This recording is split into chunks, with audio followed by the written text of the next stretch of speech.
Formula 1, the Las Vegas Grand Prix 2025. I'm going to talk about the race for 3 minutes, and then I'm going to talk about something. You know, guys, what I will talk about. Okay, you know, guys, because I have strong views about that. But let's talk about the race. Max Verstappen won the Las Vegas Grand Prix, and it was a great performance from Max Verstappen. Great performance from Red Bull. He took the lead in the first lap when Lando tried to cover off him, and he tried to play at Max at his game. And I like Lando that he tried to be aggressive with Max, who's known for being aggressive. But unfortunately for Lando, he misjudged the brakes and he went wide, which led to Max taking the lead. Russell also taking second position. A bit unlucky from Lando's side, but because he did a good job in holding off Max at the start, but at the same time he misjudged the brakes, which it ruined the execute. He didn't execute the good start by holding off Max. But even if Lando stayed the first position at the start, I don't think McLaren would have won in this race, because before something that I'm going to talk about, by the way, I don't think McLaren would have won this race, because the pace in Las Vegas is not that good compared to Red Bull. Red Bull have a new engine, and yes, Lando got pole in qualifying, but that was wet. I think just Lando did an amazing job in that qualifying, and the lap he put in was a fantastic lap one. But I don't think he would have won. Even though he still stayed first position after lap one, because the pace that Red Bull have compared to McLaren, Las Vegas is a track that McLaren usually struggles. I don't think he would have won, even if he stayed first position. So P2 at that time was the maximum that Lando could get. But Max Verstappen, great performance, great win. George Russell, third position, good performance for him, considering he had steering problems. Pt2, I mean, what a comeback! He started in the bottom 3 or bottom 4, and for him to finish in the podium, amazing performance. Considering he was 40 lap tires and he managed to defend well against McLaren, against Oscar Piastri with an illegal car, and also defended against Leclerc. I mean, fantastic defensively, and a great comeback. And he had to pit early on. So great strategic, decision by Mercedes to put laps to put the tire quickly, the pit stop quickly on Antonelli very early, and for him to perform like that. Fantastic performance with Antonelli, and he gets another podium, back-to-back podiums. He's in a fantastic form right now. Fantastic performance with Kimi Antonelli. Well done, congratulations. Mercedes double podium. Good for them. Good performance from them. Max Verstappen winning. Fantastic performance from Verstappen. Carlos Sainz finishing 5th. Good result for him. Hamilton managed to come back from P20 to P8. Double points finish for Haas. Another points finish for Oliver Behrman. Points finish for Hülkenberg. Good performance from Kick Sauber. And then what it looked like in this race was Lando didn't lose too many points to Max. He gained on Oscar as well, who finished 4th. And Lando is now 42 points ahead of Max Verstappen and 30 points clear of Oscar. And you think that's it. Lando's got it in the bag.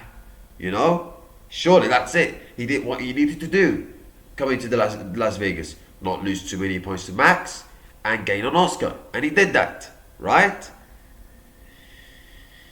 Well, let's talk about McLaren, because after the race, McLaren cars, and you guys saw in the last 3 laps that Lando had problems with the fuel. However, the 2 McLaren cars, Lando Norris and Oscar Piastri, were disqualified due to the thickness of the rearmost skid of both cars that were less than required thickness. Okay. Let's talk about McLaren, because are you fucking kidding me? Are you fucking kidding me?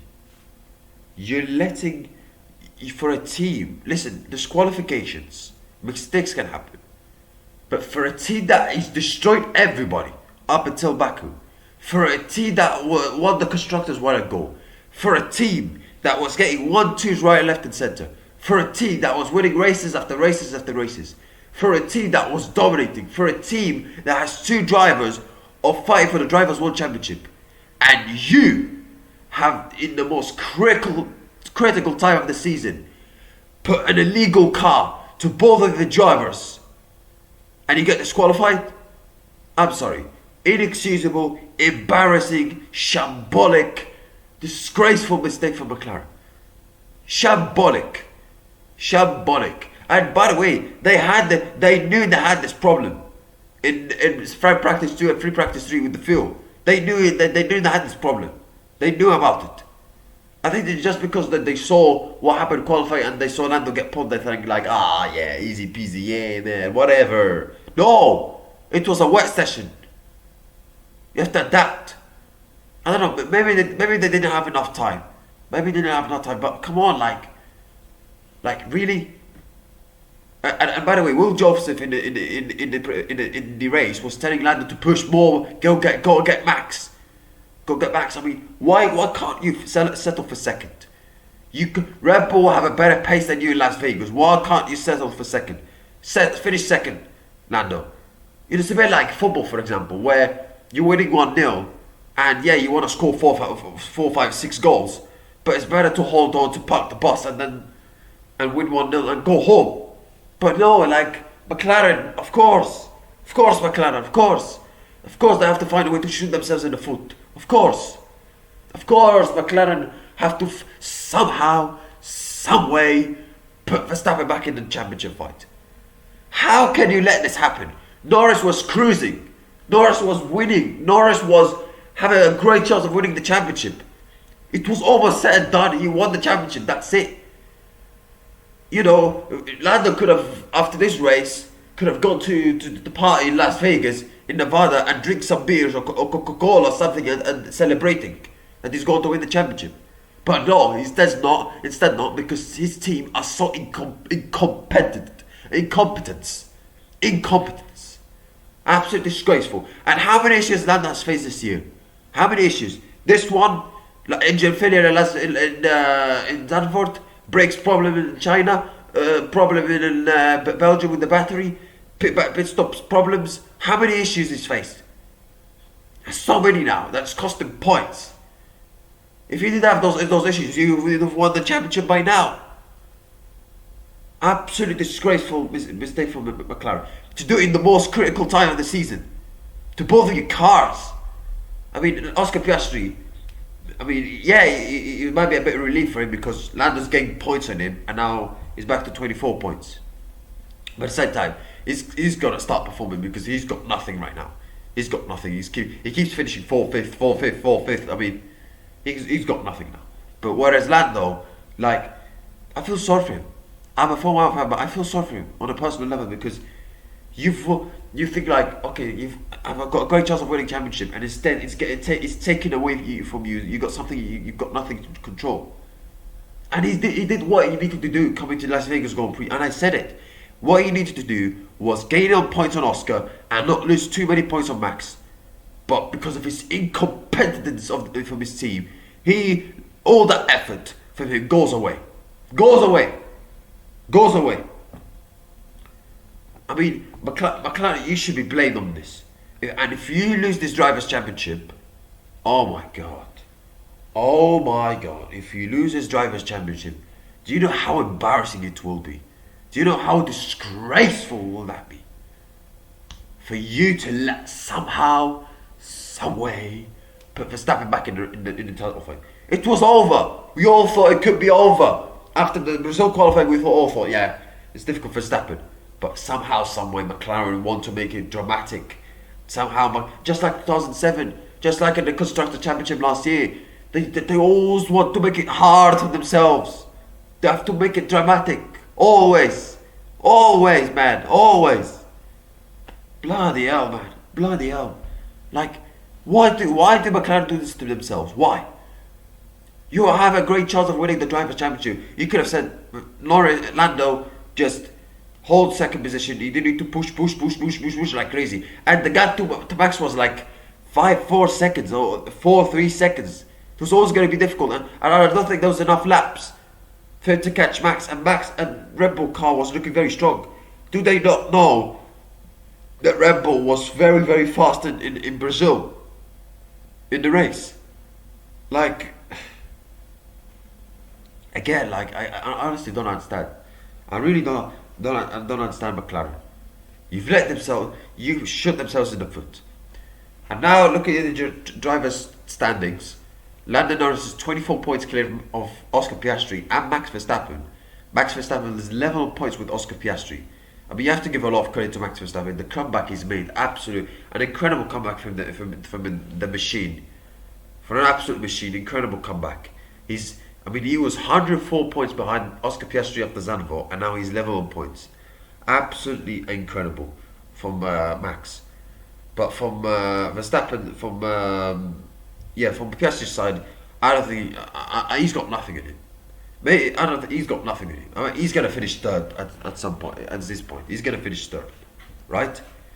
I think the title is between now Lando and Max. Lando 24 points clear of Max. Lando should win a title still. He still has a great chance of winning a title if he finishes above Oscar and Max in the next race. I know there is a sprint weekend, but if he finishes above them, he will win the title. He will win the title. Should be mathematically. So I think. I still think Lando still has a great chance of winning the championship. He could finish second in every single race and win the championship, including the sprint. He could, finish in the podium in every single sprint or race, and he could still win the championship. He doesn't need to win. But at the same time, like, how is he going to approach this differently? Because he's coped with the pressure amazingly, fantastic for the last couple of weeks. And the way he's been speaking in the media, I'm really impressed. But at the same time, how is he going to cope with the pressure, different pressure of facing Max Verstappen? Because let's not forget, facing Max Verstappen is completely different to facing Oscar Piastri. With all due respect. Different mentality, different mindset, different drivers, different styles. So how Lando is going to cope with Verstappen's pressure? How is he going to cope up with it? Is he going to go like, okay, let's play smart, let's not be aggressive, try to finish second, I don't need to win the race, just finish second, and that's it? Or is he going to, like, because they're races, because we all know Formula 1 drivers, they're races, they want to win every single race, and you can clearly see Lando was kind of upset after the race. He wanted to put one on Max Verstappen. But let's see. But like Max Verstappen, I mean, you have to give a lot of credit to Red Bull and Verstappen, because at some point in the year they were struggling a lot. They had these problems in Austria when they got taken out by Kimi Antonelli. They had lost in Spain, spinning in Silverstone, the disaster in Hungary, and somehow they made a great comeback. So you have to give a lot of credit to Verstappen. I mean, absolutely, the guy is an absolute machine, honestly. Verstappen's a robot, I mean. But Red Bull, we have to give credit to them because they bought a new engine, they've improved the car, and they've helped Verstappen to have a better chance of fighting for the Drivers' World Championship.